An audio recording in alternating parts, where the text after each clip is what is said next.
What's up YouTube, this is Fernando Comics. How's everyone doing today? I wanted to start the video off with kind of a question towards the audience.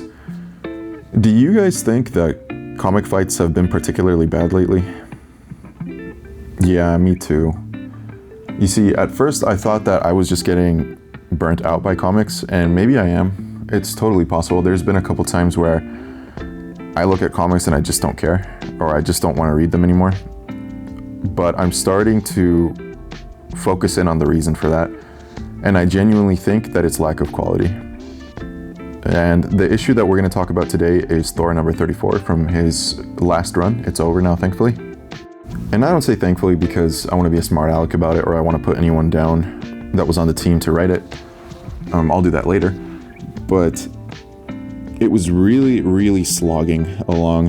The plot was entirely too convoluted and way too ambitious for the current team to pull off. It was clear from the dialogue and it was clear from the plot that they fumbled it extremely hard. But I don't really want to concentrate on the whole plot.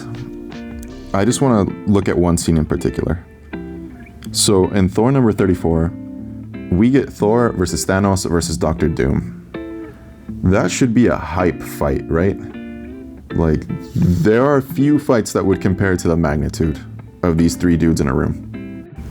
So why is it when you have these three absolutely beastly characters together that this fight is so awful? First off, Doom gets put to the side with one knife poke. We get narration saying how bad it is, but the art isn't good enough to convey what that knife was supposed to do. And then it's Thor versus Thanos. Thor lands one hammer throw by surprise, doesn't really do anything. Thor breaks Thanos' sword, which he shouldn't have in the first place. Then Thanos lands one hit, gets hit twice, and then he falls through a plot device portal.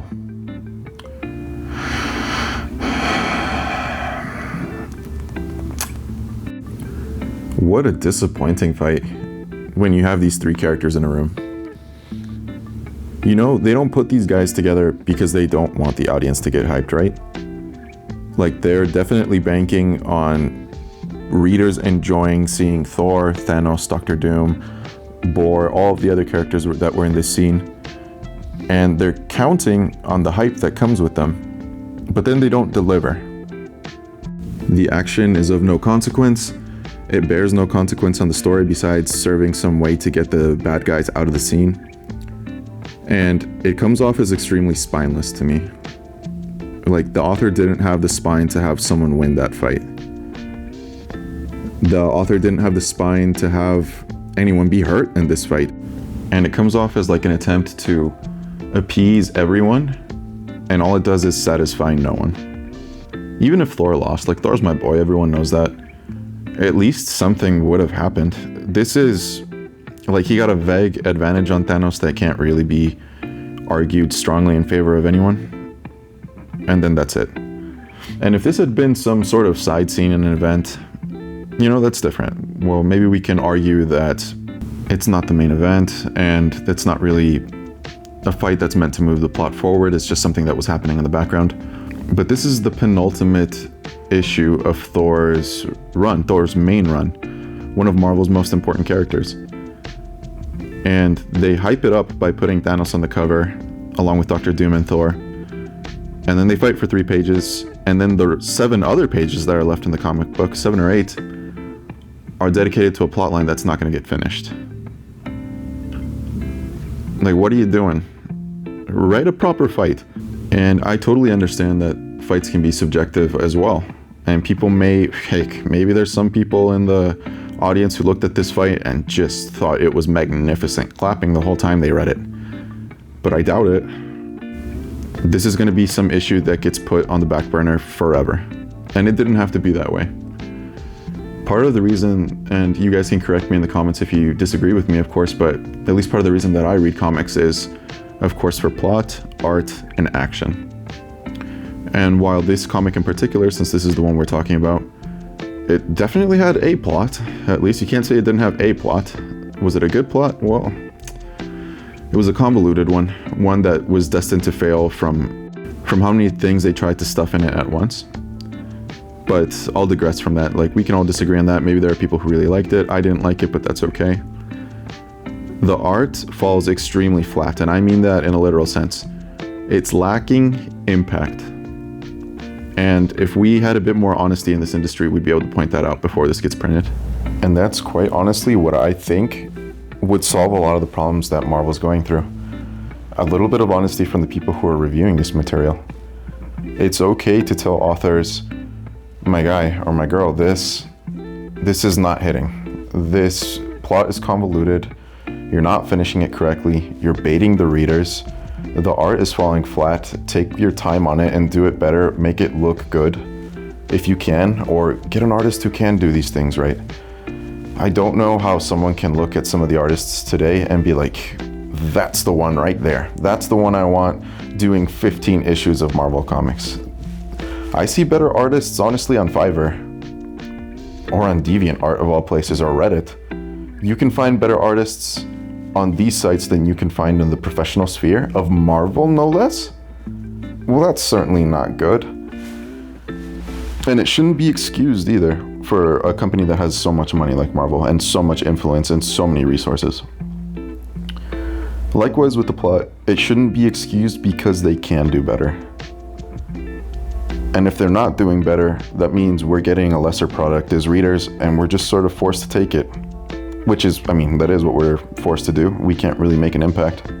But the people around them, the people in the studio, they can make an impact, an immediate impact, by calling these things out. You guys all know how sometimes you're reading some comics and you can tell the love that an author has for their characters. You could feel it all the time with Stan Lee. You could feel it all the time how much care he had for these guys. I think the same goes for contempt or for disinterest. There is no way that a fan of these characters could write material like this, read it, publish it, and think that they did the best of their abilities. I think if we're going to turn around what's happening to Marvel, and DC for that matter, but we're talking about Marvel right now, passion needs to return for the stories that are being told. And it's just not there. There's no way someone looked at two of the biggest names in Marvel Comics, Thor and Thanos, had them hit each other 3 times to no consequence, with an artist that can't show battle damage or show any sort of proper facial expressions for that matter, and said this is the best that we can produce. And if that is not the case, that this is the best that they can produce, why are you giving us a lesser product? Because there are enough artists, there are enough authors, if they're given a chance. And if you need to look for them, if you need to do trial runs for them, if you need to guide them, there is no end of talent at Marvel. Then that's what should be done to give the absolute best polished product. As of right now, this comes off extremely lazy. And because of that, one loses interest in these comics, at least I certainly do. I don't want to get hyped over something that I know is gonna fall flat. And it's been happening for a while now. Like, I'm trying to think of an event that really hit home, and World War Hulk really comes to mind. The last fight between the Hulk and the Sentry, it didn't tick all the boxes that I wanted it to, but you can tell there was love put into that fight. There was interest. It was the end of the story. It went out with a bang. It had consequences. It was great, right? And we should be getting those same levels of hype for the end of a series, no less, for the end of 35 issues, essentially, between 2 top-tier characters like that, don't you think? In any case, that's all for today, you guys. We'll talk again. If you guys have a particular topic that you'd like to hear about or that you'd like to discuss, I would love to do that with you, so drop a comment and we'll be in touch. See ya.